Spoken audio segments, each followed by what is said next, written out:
존경하고 사랑하는 당원 동지 여러분, 대한민국은 결코 과거로 돌아갈 수 없습니다. 김대중 노무현 두 분 대통령님이 국민과 함께 쌓아 올리신 성과가 이명박, 박근혜 정부에서 산산이 부서졌던 아픔과 분노를 우리는 기억합니다. 2012년 대선 패배도 너무 고통스러웠습니다. 지면 아프구나, 나만 아픈 게 아니고 가족도 아프고 동지도 아프고 국민도 아프고 나라도 아프구나. 우리는 더 절실해졌습니다. 우리는 더 준비하고 또 준비했습니다. 결국 문재인 정부를 출범시키고 국민 주권 시대를 열었습니다. 여기서 멈출 수 없습니다. 불행한 역사를 반복할 수 없습니다. 정권 재창출에 실패하면 기득권 세력이 대대적인 반격을 시도할 것입니다. 포용적 혁신국가와 한반도 평화의 기틀을 위협할 것입니다. 개혁을 되돌리려는 정치검찰의 퇴행도 일어날 것입니다. 반드시 대선에서 승리해야 합니다. 문재인 정부의 성과 위에 포스트 코로나 시대의 회복과 부흥, 불평등 해소, 사회통합의 막중한 과제를 책임져야 합니다. 대선 승리는 국민에 대한 민주당의 무한 책임입니다. 대선 승리에 헌신하시는 당원 동지 여러분, 2002년 12월 19일 대통령 선거 당일 아침 한 보수신문의 사설 제목을 기억하십니까? 정몽준, 노무현을 버렸다 였습니다. 하지만 국민은 노무현을 버리지 않았습니다. 국민이 버린 것은 기득권 세력과 낡은 질서였습니다. 국민은 담대하게 새로운 대한민국을 선택했습니다. 험난한 대선이 기다리고 있습니다. 어쩌면 역대 가장 긴박한 대선이 될 것입니다. 오랜 시간 정권교체 여론이 정권 재창출보다 높습니다. 그러나 낙담하거나 두려워할 일이 아닙니다. 정권 재창출은 우리 하기에 달려 있습니다. 우리가 옳은 방향으로 뚝심 있게 걷는다면 국민도 함께 걸어주실 것입니다. 국민의 편에 서서 민주당다운 가치와 정책으로 당당하게 걸어가야 합니다. 대선 승리를 열망하시는 당원 동지 여러분, 국민과 함께 하기 위해서는 준비된 후보를 내세워야 합니다. 우리는 숱한 어려움 속에서도 국민과 함께 국민의 정부, 참여정부, 촛불정부를 열었습니다. 그 중심에는 준비된 후보가 있었습니다.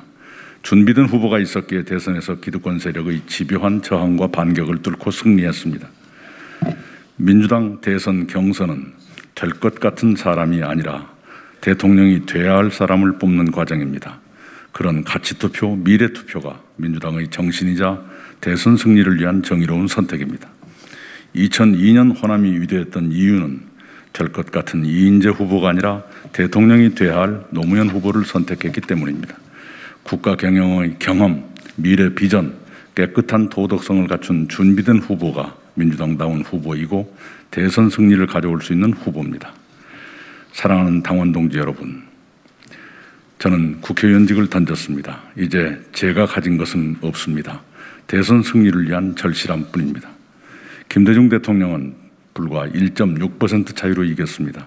노무현 대통령의 표차는 2.3%였습니다. 촛불혁명이 있었지만 문재인 대통령의 득표율은 41.1%였습니다. 그토록 어렵게나마 이겼던 것은 세 분 모두 흠없는 후보였기 때문이었습니다. 이번 대선도 민주당의 선택은 명확합니다. 민주당답게 흠없는 후보를 내세우는 것입니다. 그리고 민주당을 더 큰 민주당으로 만들고 더 큰 승리를 가져오는 확장성 있는 후보여야 합니다. 대선은 확장성의 싸움입니다.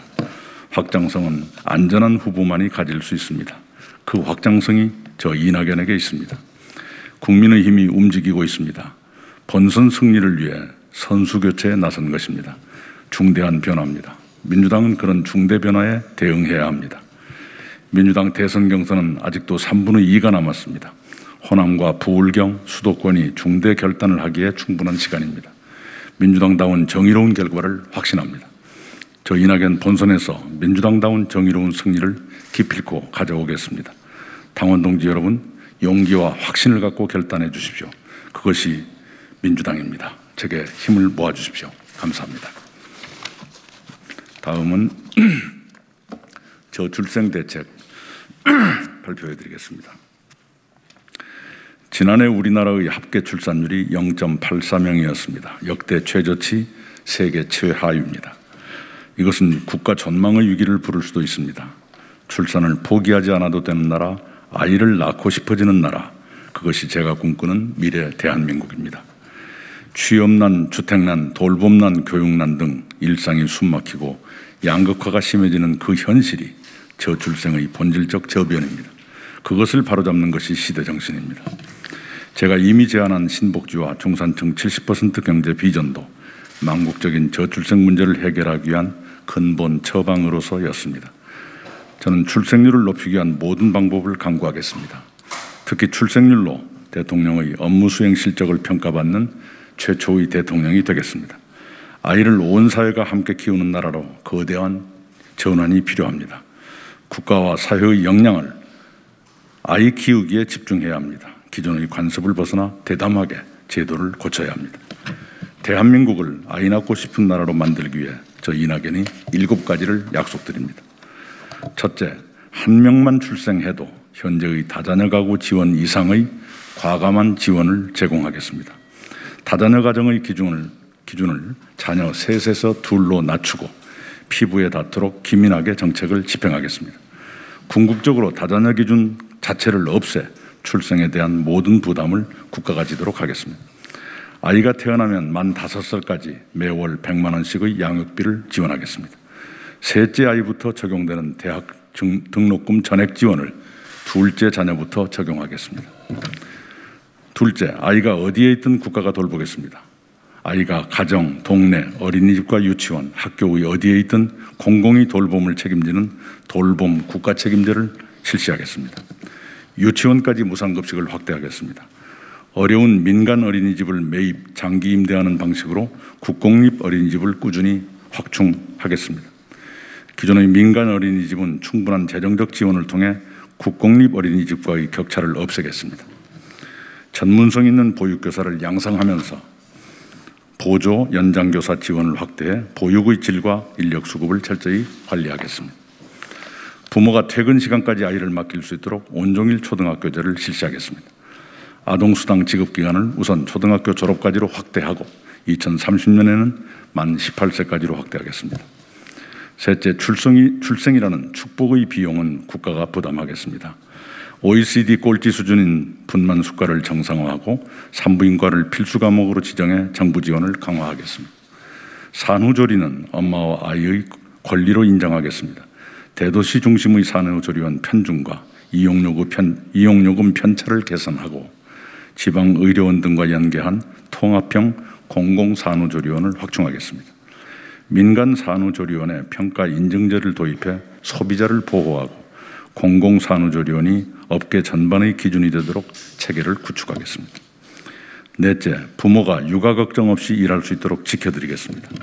남녀 모두 회사 눈치 보지 않고 육아하면서 일할 수 있게 하겠습니다. 남녀 간, 중소기업, 대기업 간 육아휴직 격차를 완화하고 현재 2.2% 수준인 남성 육아휴직률을 획기적으로 끌어올리겠습니다. 육아휴직에 어떤 불이익도 따르지 않도록 하고 남녀 육아휴직자가 복귀 후 어떤 고충도 받지 않도록 하겠습니다. 일, 가정, 양립을 가로막는 경직된 기업 조직 문화를 개선해 나가겠습니다. 다섯째, 돌봄 노동의 가치를 바로 세워 돌봄 노동자를 돌보는 사회로 만들겠습니다. 현재 돌봄 노동은 그 중요성에 비해 지나치게 저평가되고 있습니다. 돌봄 노동에 대한 사회의 인식을 대대적으로 개선하고 임금 수준, 경력, 훈련 체계 등을 정비하겠습니다. 부당, 과다 업무를 없애고 안정적 근무 시간을 보장하겠습니다. 고용 안정과 보육료 현실화 등 보육 지원 체계도 단계적으로 개혁하겠습니다. 여섯째, 난임 부부에게 힘이 되어드리겠습니다. 난임 시술에 필요한 의약품 구매 비용을 30%까지 세액 공제하고 국영 시험관 시술기관을 지원해 시술을 무료화하겠습니다. 입덧 치료 비용과 비급여 약값에도 건강보험을 적용해 지치고 고된 심신으로 병원을 찾는 임신부의 부담을 덜어드리겠습니다. 일곱째, 아이를 혼자 키우도록 방치하지 않겠습니다. 양육비를 아이의 생존권으로 여기는 사회를 만들겠습니다. 국가가 선지급 후 원천 징수하는 양육비 대지급제를 도입하겠습니다. 아이의 성장에 불가피한 양육비 증액 청구는 절차를 간소화하겠습니다. 청소년 부모가 기댈 수 있는 사회를 만들겠습니다.